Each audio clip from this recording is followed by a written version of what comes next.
오늘 본문의 배경을 먼저 말씀드릴 필요가 있는데요. 그동안에 사무엘상 16장부터서 강해 설교를 쭉 해오고 있습니다. 말씀 외에 그 어떤 것도 말씀과 견줄 수 없는 보화가 담겨 있다고 믿기 때문에 말씀에 집중해서 계속 이 설교 말씀을 드리고 있는데, 지난 시간까지 우리가 봤던 것은 요나단과 헤어진 후에 다윗이 노브로 갔다고 그랬습니다. 노베는 당시 이스라엘에서 유일한 성소가 있었던 곳입니다. 제사장들이 그곳에 집단 생활하면서 하나님께 제사를 드리고 있었던 거죠. 다윗이 그곳에 가서 제사장 아히멜렉에게 떡과 칼을 얻었습니다. 그리고 가드로 내려갔다가 신하들, 아기스의 신하들에게 다윗의 정체가 탄로나죠. 그래서 생명의 위태로움을 느끼고 다윗이 미친 사람 행세를 합니다. 그리고 나서 위기를 벗어나고 아둘람으로 내려갔다는 말씀, 지난 시간까지 말씀을 드렸습니다. 아둘람 굴에 있는데 부모, 형제, 친척들 그리고 사회적 약자들이 아둘람 굴로 모여들었습니다. 문제는 늙으신 부모였습니다. 다윗이 8형제 가운데서 막내였기 때문에 부모님이 아마 상당히 늙으셨지 않았을까 그렇게 생각할 수가 있는데요. 사울의 군대에 쫓기는 상황에서 부모는 다윗에게 부담스러운 존재가 될 수밖에 없었습니다. 그래서 다윗이 부모를 데리고 모압으로 내려갑니다. 모압으로 내려가는데 모압이라고 하는 곳은 다윗의 증조모가 되는 룻의 모국입니다. 이런 인연 때문인지는 모르지만 모압 왕이 다윗에게 호의를 베풉니다. 다윗이 모처럼 광야 생활을 벗어나서 궁궐에서 편안하게 대접을 받은 그런 이야기가 3절 이하에 기록되어 있습니다.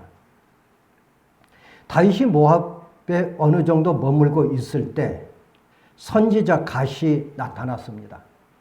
선지자 갓이 누군지에 대해서는 오늘 본문 성경에 소개되고 있지 않지만 사무엘이 라마나요스에서 운영하던 선지 학교에 있었던 생도였지 않았을까 이렇게 추정이 됩니다. 그 선지자 갓이 사람을 모압에 보내서 다윗에게 지시한 것 같습니다. 너는 이 요새에 있지 말고 떠나 유다 땅으로 가라. 전번에 우리가 봤습니다마는 다윗이 가드에 내려갔다가 혼쭐 났지 않았습니까? 미친 척 할 수밖에 없었죠. 그런데 또 모압으로 내려간 겁니다. 선지자 갓이 모압에 머물고 있는 다윗에게 사람을 보내서 당장 유다 땅으로 가라고 책망한 거죠. 다윗은 순종하고 유다 광야로 들어가서 헤레 수풀에 이르렀다 하는 말씀이 5절에 기록되어 있는 것을 우리가 읽어볼 수 있습니다. 6절부터 8절까지의 말씀은요, 이제 사울의 이야기인데요. 6절을 보면은 사울이 누군가로부터 다윗이 나타났다 하는 말을 듣습니다. 사울은 그 말을 듣고 기브와 사울의 그 저택이 있는 마을이죠. 이를테면 수도라고 할 수가 있는데요. 기브아에서 가장 높은 곳으로 올라갑니다. 그곳에는 에셀나무가 있습니다. 에셀나무는 가지가 많은데요. 잔가지가 많은데 그 잔가지에 비늘 같은 이파리가 달려 있습니다. 그리고 하얀 꽃이 수를 놓아져 있습니다. 얼마나 아름답겠습니까? 이 나무는 주로 건천, 그러니까 와디라고 그러죠. 그 와디에서 자생하는 나무인데 고지대에서는 그렇게 자라지 않는 나무라고 그럽니다. 그런데 이스라엘이 거주하고 있는 지대는 산지거든요. 중앙산지라고 하는데요. 그 중앙산지에 찾아보기가 어려운 에셀나무가 높은 지대에 자생하고 있었던 겁니다. 얼마나 그 나무가 아름답게 보이고 소중하게 보였겠습니까? 사울이 그 나무 아래에 보좌를 놓고 앉아 있습니다. 만인이 흠모하고 우러러보기에 안성맞춤인 장소에 아름다운 배경, 말하자면 에셀나무를 배경으로 하고 앉아 있다는 거죠. 사울이 그곳에 보좌를 갖추고 앉아 있는데 손에는 단창이 들려 있습니다. 우리가 성경을 보면은 사울은 항상 손에 단창을 들고 있는 것을 보게 되는데 이걸 가리켜서 일종의 문학 용법으로 대유법이라고 그럽니다. 그 단창이 사울 왕조의 폭력성을 함축적으로 상징하고 있다. 말하자면 문학적인 장치다. 이렇게 본 거죠. 여러분 생각을 해보세요. 높은 지대에 보좌를 놓고 거기에 앉아 있습니다. 손에 단창을 들고 있습니다. 문무백관이 아래에서 도열해 있습니다. 어전 회의를 하는 것 같지만 굉장히 위협적입니다. 창을 들고 있다는 점에서도 범상하지 않는 일이죠. 마치 백성을 위협하는 독재자의 모습 그대로입니다. 우리가 세계적인 독재자의 모습들을 보는데요. 독재자들은 언제나 총을 들고 있는 사진을 우리가 가끔 보게 되죠. 그런 모습입니다. 사울이 도열한 문무백관을 향하여 연설합니다. 너희 베냐민 사람들아 들어라. 아니, 문무백관, 신하들에게 베냐민 사람들이라고 칭합니다. 이게 뭘 얘기할까요? 사울 왕조의 신하들은 12지파 가운데서 베냐민 지파만 신하로 구성되어 있다는 것을 말해주고 있습니다. 너희 베냐민 사람들아 들어라. 이새의 아들이 너희에게 각기 밭과 포도원을 주며 너희를 천부장 백부장으로 삼겠느냐? 반문하고 있죠. 이 얘기는 무슨 말이냐면 내가 너희에게 밭과 포도원을 주지 않았느냐? 내가 너희에게 천부장 백부장을 세웠지 않았느냐? 이새의 아들놈, 그놈이 너희에게 밭과 포도원을 주더냐? 천부장과 백부장으로 삼았더냐? 하는 질문입니다. 여러분이 여기서 주목해야 될 것은 밭과 포도원입니다. 밭과 포도원은 하나님께서 주신 기업입니다.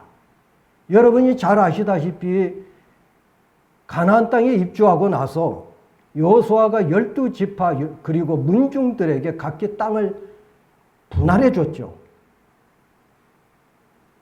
그것을 나할라고 합니다. 나할라. 히브리어로 나할라라고 하는데 하나님께서 주신 기업이라는 얘기예요.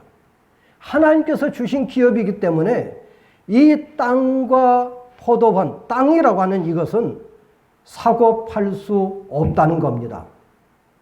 이를테면 공개념이라고 할 수가 있겠죠. 그러나 공개념이라기보다는 하나님의 것이다. 따라서 사고 팔 수가 없다. 나중 일인데요. 남부 왕조 시대 때 아합 왕이 있죠. 아합 왕의 궁궐 근처에 포도원이 근사하게 있는 것을 탐냈습니다. 그리고 포도원 주인인 나봇에게 그걸 나에게 팔라고. 내가 값을 잘 쳐줄 테니까 그걸 나에게 팔라고 요구합니다. 나봇이 그때 뭐라고 얘기합니까?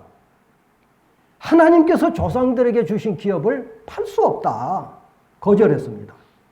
그 거절했다는 것 때문에 거짓 증인들에게 돌에 맞아 죽지 않습니까? 나봇의 포도원 이야기입니다.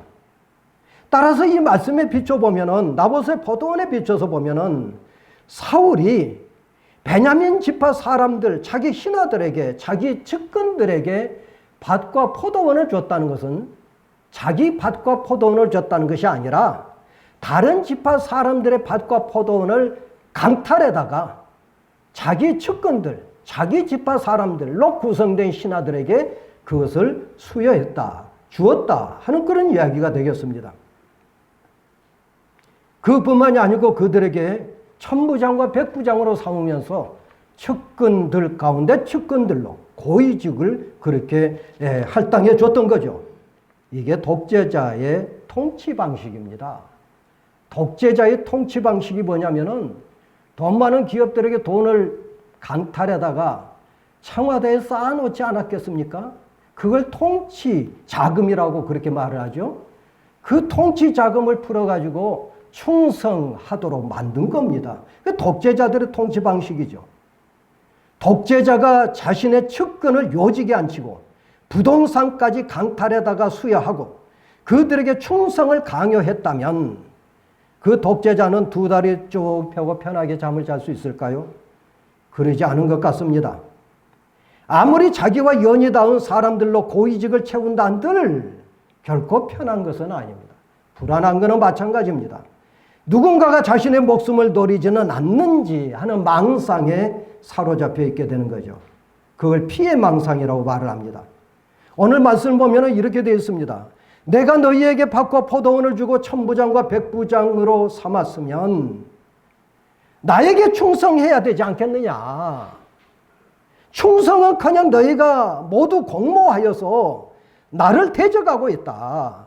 내 아들놈 요나단과 이새의 아들놈이 오늘이라도 매복하였다가 나를 치려고 하고 있는데 너희들 가운데 누구 하나 나에게 고발하는 자도 없고 슬퍼하는 자도 없고 알리는 자도 없지 않느냐. 그러면서 책망하고 있는 것을 봅니다. 어떻습니까 여러분? 사울의 말처럼 다윗과 요나단이 반란을 모의했습니까? 오늘이라도 매복하여서 사울을 죽이기로 다윗과 공모를 했느냐고요. 요나단 아들이. 그러지 않지 않았습니까? 요나단과 다윗이 맺은 언약은 어디까지나 다윗이 장차 왕이 될 거라고 하는 것을 요나단이 예측하고 그대가 왕이 되더라도 내 후손만큼은 건드리지 달라고 하는 간청을 하느라고 언약을 맺은 것이지. 다윗과 언약을 맺어서 아버지를 치려고 했던 언약이 아니지 않습니까? 그런데 사울은 내 아들놈 요나단과 이새의 아들놈 다윗이 오늘이라도 매복해 있다가 나를 해치려고 하고 있지 않느냐. 너희 베냐민 놈들아 어떻게 해서 한통속이 됐느냐. 어떻게 해서 다 공모해가지고 나에게 고발하는 자도 없고 슬퍼하는 자도 없고 알리는 자도 없다. 도대체 내가 너희에게 땅과 포도원을 줬고 밭과 포도원을 줬고 천부장과 백부장으로 삼았으면 나에게 충성해야 되지 않겠는가 하는 것을 요구하고 있는 겁니다. 사울의 질문에 신하들은 꿀먹은 벙어리입니다. 그럴만 하죠. 베냐민 지파 사람들이 특권을 누렸잖아요. 사울 왕조의 신하들이 모두가 베냐민 지파 출신들 아닙니까?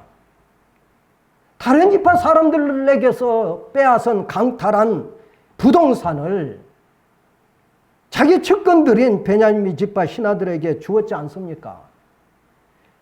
특권을 누리면서 호가호위를 한 겁니다.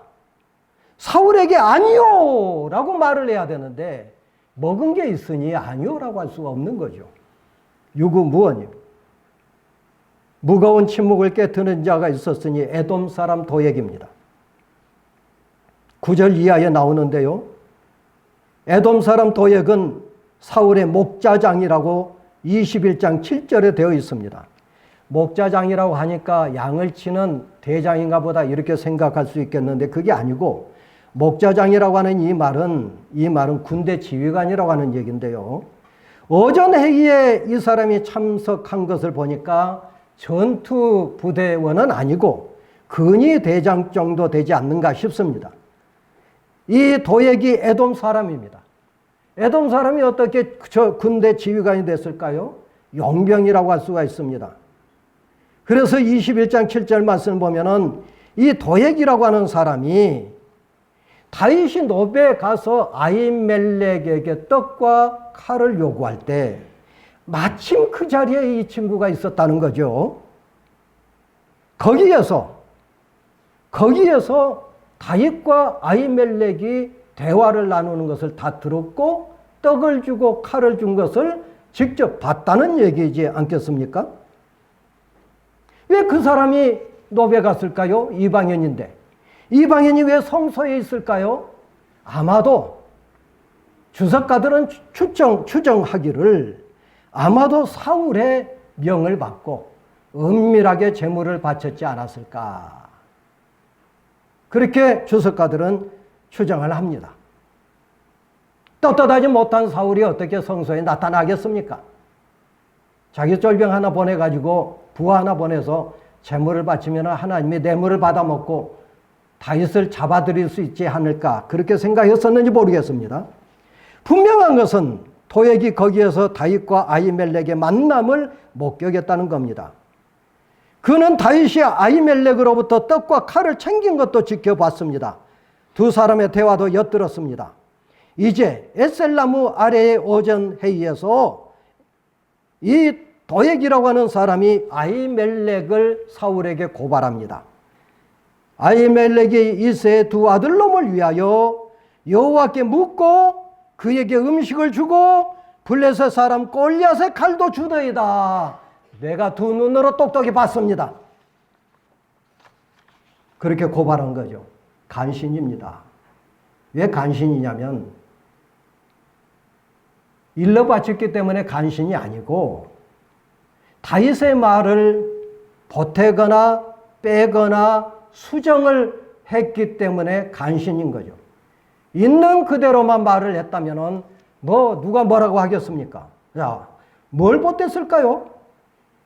21장을 보면은 이새의 아들놈을 위하여 여호와께 물었다. 지금 도액은 그렇게 말을 하고 있는데 21장을 보면은 다윗을 위하여 아히멜렉이 하나님께 여쭌 적이 없습니다. 보탠 거죠.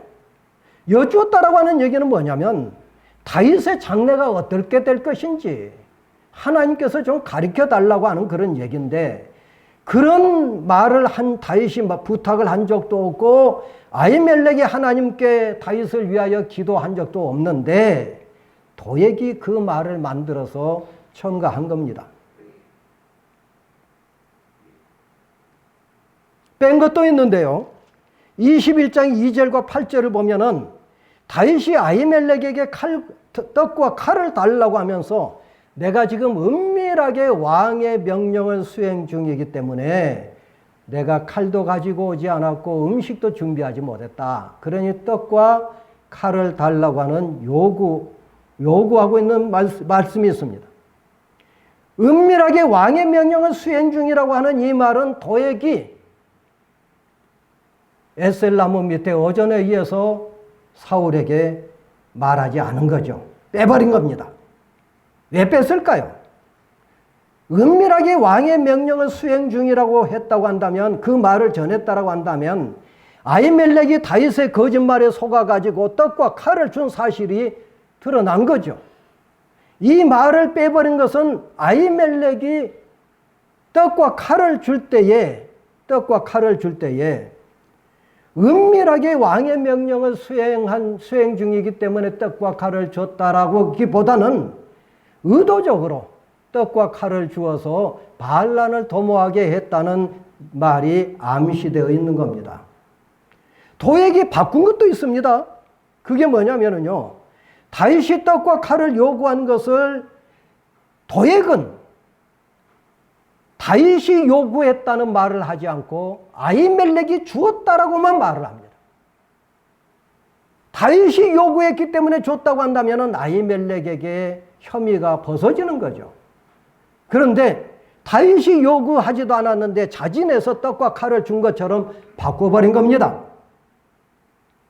도액은 이렇게 아히멜렉이 했던 말을 보태거나 빼거나 수정하여서 사울에게 고발한 거죠.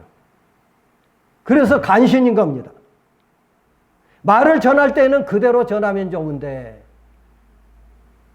자기 입장에서 그것을 빼거나 보태거나 수정해가지고 말을 전하니까 이게 이제 문제가 일어나는 건데 도액이 그랬다는 거 아니겠어요? 여러분 본문에서 보았습니다만 독재자 주변에는 충신이 없습니다. 독재자 주변에는 도액 같은 간신만 들끓은 겁니다. 그거는 어느 시대나 마찬가지입니다. 간신들은 마치 불나방과 같습니다.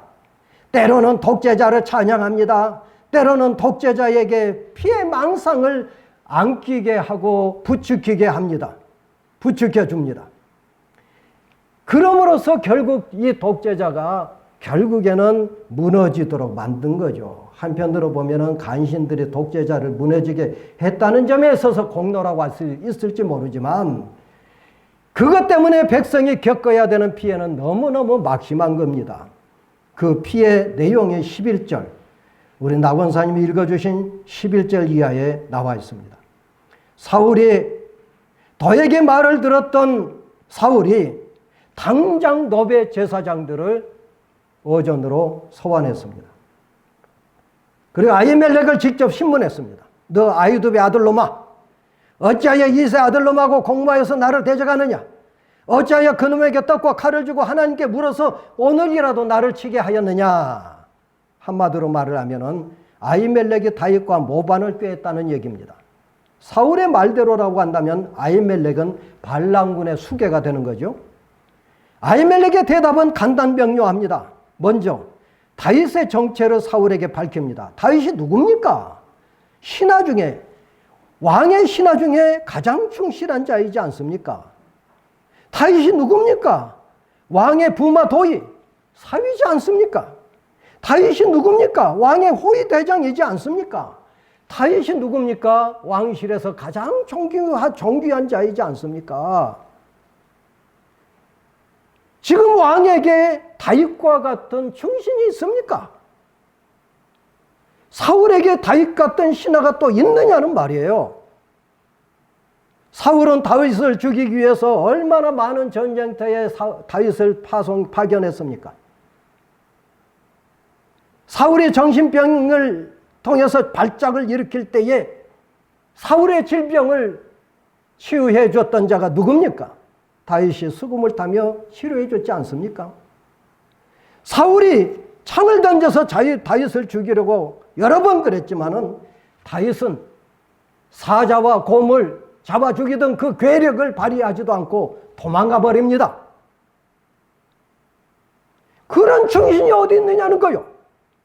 말하자면 아히멜렉은 사울로 하여금 다윗 같은 충신이 없다는 것을 회고하게 회상하게 해주고 깨닫게 해주는 말을 한 겁니다. 아히멜렉은 그리고 자신이 다윗을 위하여 하나님께 묻고 여쭈었던 것은 과거에 늘상 했던 일이다. 언제냐면 다윗이 군대 나갈 때 제사장이 하나님께 전쟁 여부를 여쭈었던 이스라엘의 전통이 있지 않습니까? 그 전통 때문에 제사장이 전투에 나가는 군인들을 위하여 하나님께 축복하고 여쭌 것이 뭐가 잘못입니까? 말하자면 도망쳐 나온 다윗의 개인을 위하여 하나님께 여쭌 것이 아니라 다윗이 전쟁에 드나들 때에 이스라엘의 승리를 위하여 제사장이 하나님께 기도하고 여쭈었지 않습니까? 그 이야기를 아히멜렉이 하고 있는 겁니다. 그러면서 아히멜렉은 왕실에서 어떤 일이 벌어졌는지 나는 아무것도 알지 못한다. 사울과 다윗이 어떤 관계인지, 무엇 때문에 충돌을 하고 있는지 나는 전혀 알지 못한다. 알지 못한 내가 어떻게 공모하여서 반란을 도모하겠느냐. 다만 다윗의 거짓말에 속아서 떡과 칼을 주었을 뿐 내가 역모를 꾸밀 사람이 아니라고 하는 것을 아히멜렉이 이야기하고 있는 거죠. 사울이 아히멜렉의 이 변호에 귀를 기울이고 있을까요? 이스라엘의 율법에 따르면 사람을 재판하기 위해서는 두 사람 이상의 증인을 세워야 되는데 사울은 단 한 사람의 증인도 세우지 않았습니다. 아히멜렉의 간결 명료한 진술을 귀 기울여 들어야 했는데 귀를 닫고 말았습니다. 그리고 사는 말이 아히멜렉아 네가 반드시 죽을 것이요 너와 내 아비 집도 그러하리라. 전대미문의 폭군입니다. 여러분 성경을 읽어보십시오.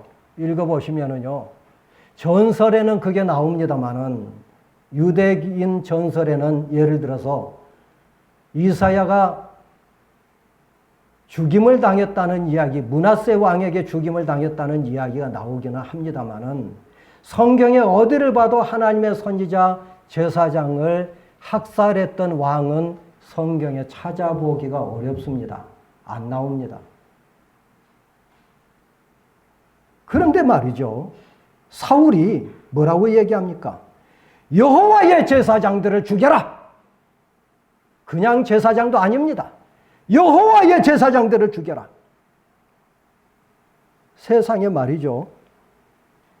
여호와의 제사장, 여호와라고 하는 이 하나님의 이름을 그 앞에 붙여서 말을 하는 것은 하나님의 목에 칼을 들이대는 것과 같은 겁니다. 단순히 자연인 아히멜렉의 목에 칼을 대는 것이 아니고 하나님의 목에 칼을 댄 거 아닙니까? 여호와의 제사장들을 죽여라 명령을 했는데 왕의 신하들이 손을 들어서 왕의 제사장 죽이기를 싫어했다. 성경은 증언하고 있습니다. 왜일까요? 그 호위병들과 신하들이 누굽니까? 베냐민 지파 사람들입니다. 왕에게 특혜를 받아가지고 천부장, 백부장으로 임명받고 요직을 꿰차고 있었고 왕으로부터서 전답을 하사받아 호가 호위하던 그런 사람들 아닙니까? 측근 중에 측근들입니다. 그런데도 불구하고 이들이 여호와의 제사장들을 죽이라고 하는 사울의 명령을 거부하고 있는 겁니다. 왜 그럴까요? 두려웠기 때문입니다. 여호와의 제사장들이 단순한 종교인이기 때문일까요? 아닙니다. 여호와의 제사장입니다. 여호와의 제사장들입니다. 아무리 타락한 사울 정부의 요직을 불법적으로 꿰차는 신하들이라더라도 이 신하들은 언약 백성이라고 하는 자의식이 있었습니다. 자신들은 하나님과 언약을 맺은 백성이라고 믿었던 거죠.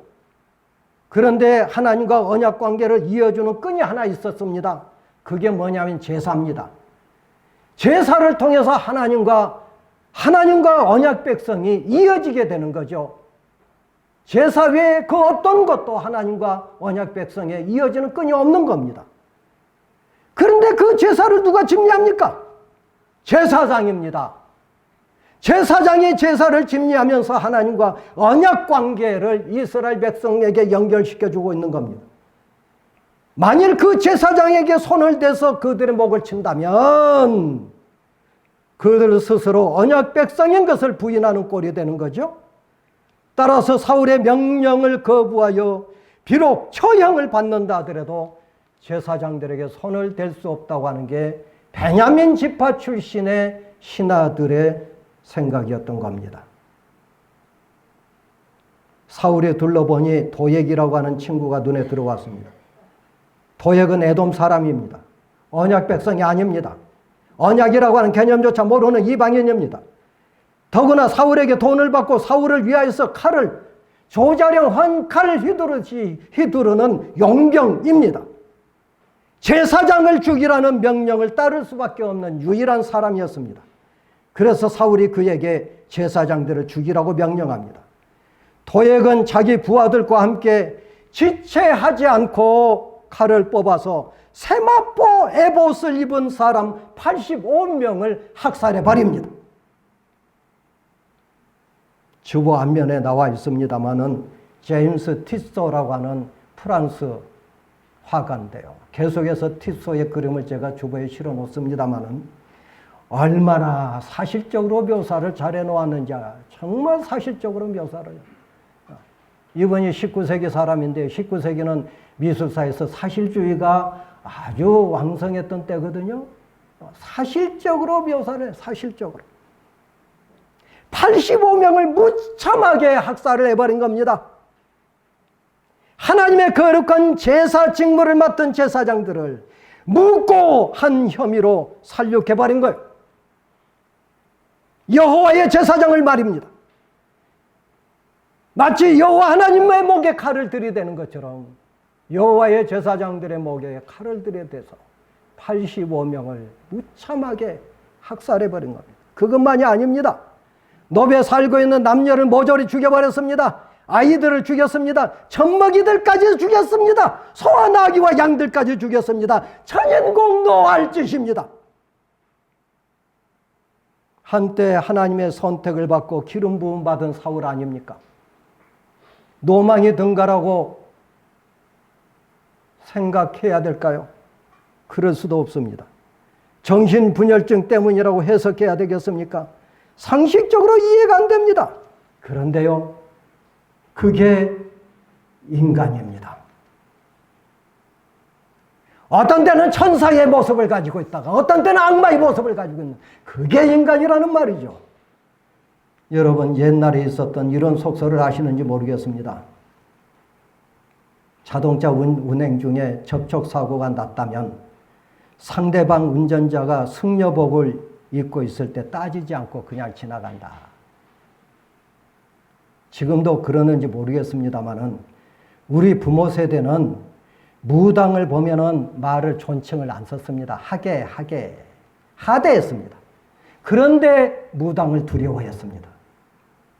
우상 종교에 종사하는 종교인이라고 해도 함부로 대하면 화가 미친다는 생각 때문에 그러하지 못했던 것이 일반적인 사람들인데, 어찌하여 살아계신 하나님의 종을 절의 중이나 무당에게 비교하겠습니까? 많은 여호와의 제사장들을 85명이나 학살해버리는 이 참으로 천인공노할 짓을 하나님의 기름 부음 받은 사울이 그 짓을 했다는 것이지 않습니까? 블레셋 왕이 노베 제사장들을 학살했다면 이해할 수 있는 거죠. 하나님을 모르는 무지몽매한 이방인이니까 그럴 수 있겠다라고 넘어갈 수 있습니다. 그게 기독교 2000년 역사에서 발생한 수많은 순교자들이 불신자들에 의해서 학살되고 죽어나갔던 이유이기도 하지 않습니까?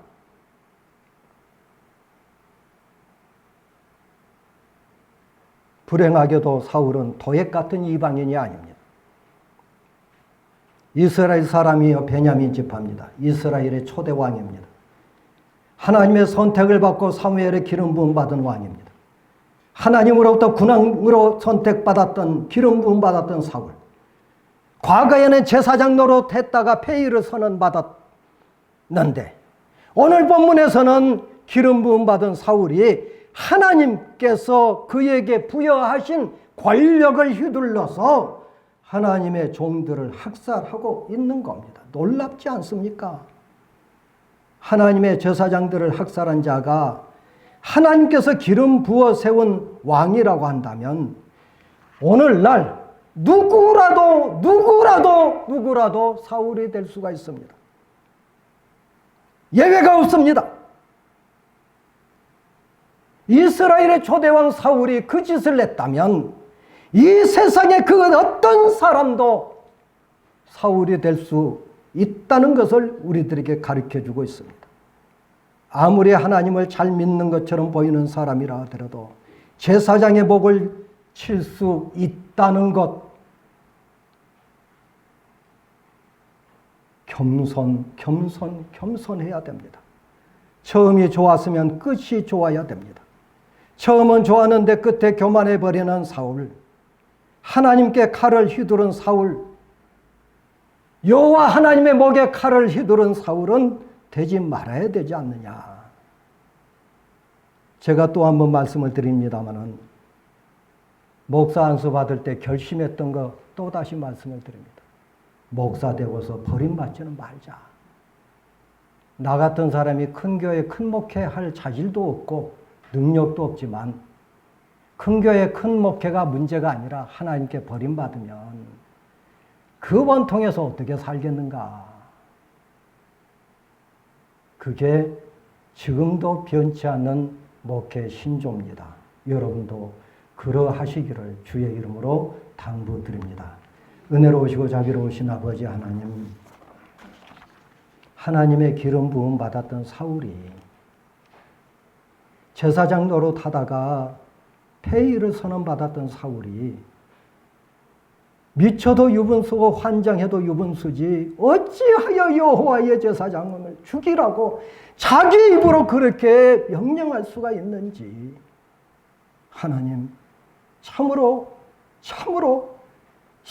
하나님, 인간이 이렇게 타락할 수도 있겠구나 싶어서 우리들 자신을 돌이켜보지 않을 수가 없습니다.